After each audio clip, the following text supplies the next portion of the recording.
You spread the rumor that I have run away. You are the man. As usual, the General is eager to chat to reporters. It was the Brahman Broadcasting Corporation, BBC. We're spreading your rumors. I can tell you one thing, man. I'm the man. I'll take the tank over my body. You will see my dead body or alive. How close would you say they are to Dhaka now, General? Why should I tell you? They Why say don't they're you go going to be forward? here very early next week, General. Let them be. I am ready. Quicker the better. Why don't they come? Well, we think they are coming, quite honestly. Well, let them come. I say you go with them. You will take very good pictures. You think you can take care of them?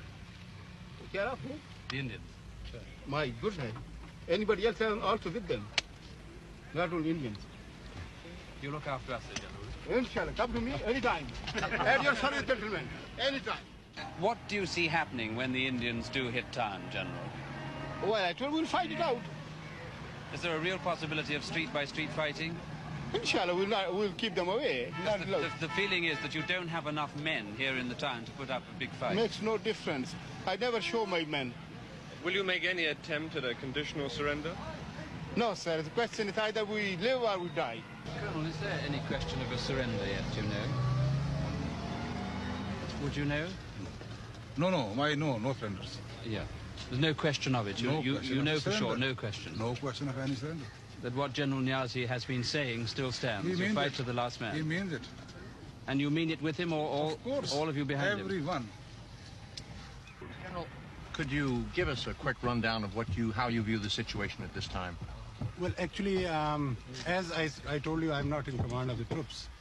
The troops are being commanded by General Niazi, and he's the right person to tell you what the situation But General is. Farman, if you were in control, would you not now think of surrendering? Isn't it ludicrous to go on? No, why should we surrender? And the news that has just reached me is that Yahya Khan has given the order to surrender in the east. In fact, he gave his agreement to this at 4 o'clock yesterday afternoon. Over lunch, the defeated General Niazi is equally frank. He confirms what we think we already know, that he kept fighting long after the war was lost because President Yahya tricked him into believing the Americans and the Chinese were going to join the fight to save East Pakistan from collapsing.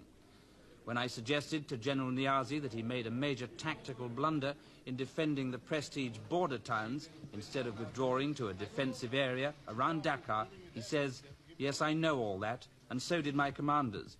We argued for a different strategy, but we had our orders, and we obeyed them because we are soldiers." At dusk, Indian paratroops arrived for the formal surrender ceremony on Dakar racetrack. A damn good run, huh? You went right through.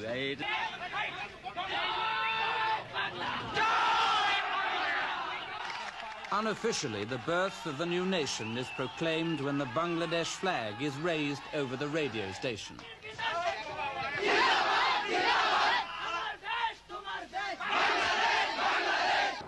In the midst of all this confusion, the Indians finally arrive.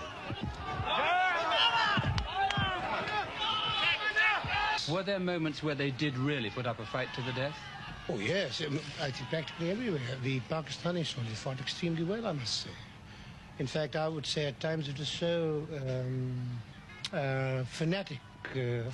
Then I've sort of said, look at this man, he's just dying for something, when he has no business to be just come charging across. It's just ridiculous at times. I felt very sorry, in fact. It seemed to us that you've taken your time. We've been expecting you for days, 4 or 5 days. Yes. What was holding you up particularly? Was it just the politics of the situation, or was it the fighting? Well, I mean, we were not in a particular hurry, really. I mean, in the sense, we wanted to finish this as quickly as possible, but you know how it is. I mean, you don't want to lose too many men in the bargain. I mean, I like to save my men, and yet win a battle if possible, rather than have them massacred. Because, this morning I lost 3 of my men, and this happened half an hour before the ceasefire or whatever it was. Would you say that the truth is that you really didn't have a chance from the very beginning of the war, once there was a war started? I am not willing to give any interview, please. Sir, you are at liberty Honestly, not to say anything. See, no. I mean, I can talk to you. Just a second, a little later. At the moment, some ceremony is to go on. By now, General Niazi cannot hide the humiliation he so deeply feels. it seems to me that he is close to tears.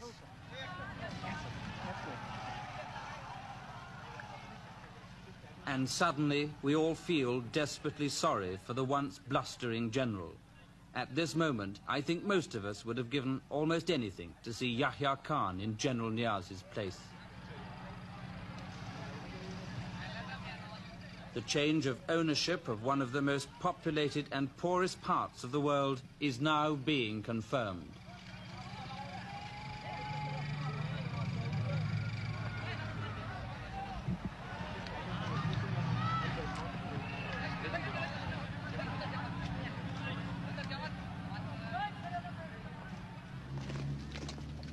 What the defeated Pakistani army leaves behind it is a legacy of bitterness and hatred. After all that's happened, it's not unnatural, I suppose, for the people of Bangladesh to bay for blood. Their soil is soaked with it, but the lust for revenge is a bad foundation for nationhood.